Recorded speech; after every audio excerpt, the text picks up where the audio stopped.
ANDIZI, which means I will not come down. A stubborn focus on building a great life. Written and read by Beauty Kotela. Chapter 10, Excuses. Another calling down tool in the armor of the enemy is this one: excuses. We always have a reason not to be doing something. I would pursue further education, but I have no money. Or I would do XYZ, but I'm not educated. Or this thing is for those types of people. We always have excuses. Some of the common reasons which people offer for failure to carry out their great work are apartheid, being a woman, being black, being white male, growing up poor, uneducated parents, a disability of some form, lack of education, lack of money, lack of time, etc. Before I come across as heartless, uncaring, and ignorant of the challenges that people face, please hear me out. I am by no means condoning any of the reasons given above as causes and things that the enemy uses to ground people. Apartheid was and continues to be wrong. It is not acceptable for anyone to be discriminated against based on his or her gender or his or her skin color. Everyone has a right to good quality education, and education should not be used as a discriminator. So the reasons are valid, and in most cases, they are true.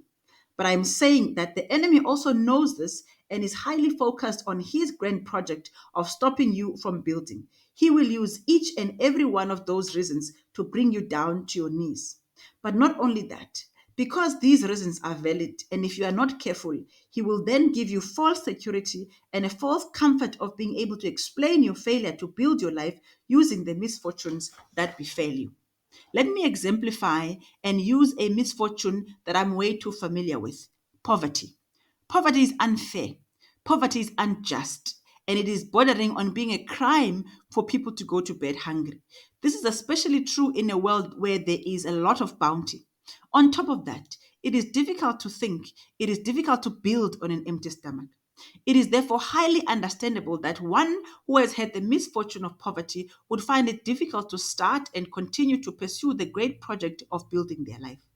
And so the expected end is that if you grew up in poverty, poverty would also be the lot of your children and your grandchildren and your great grandchildren. Why? Because you couldn't build, you were too hungry. Sadly, this is where too many people are misled.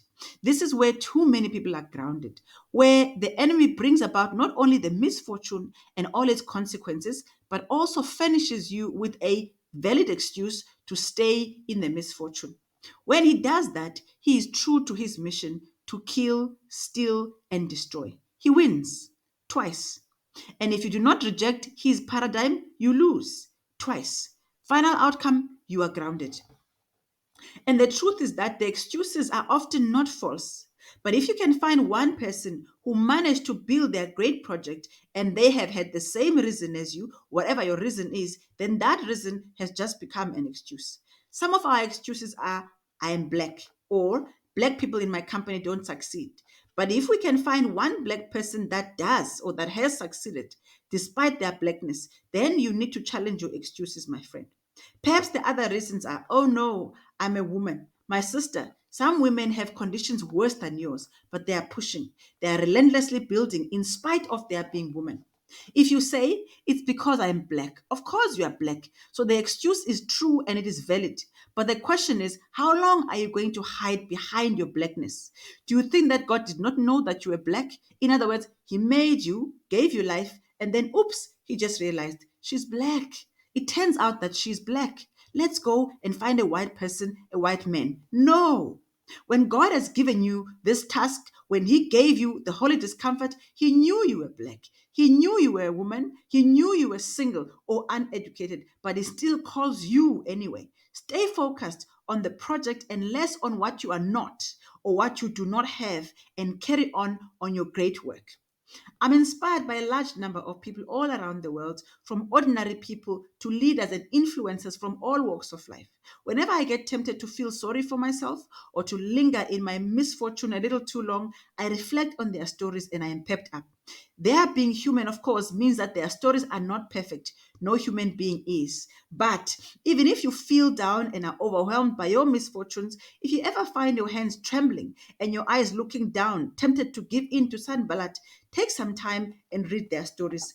Now, as already mentioned, the amount of movement you could make towards building may be limited due to poverty or apartheid or being an orphan or being a woman or whatever your reason. But the limited movement is better than no movement at all. Limited movement is often the beginning of great things.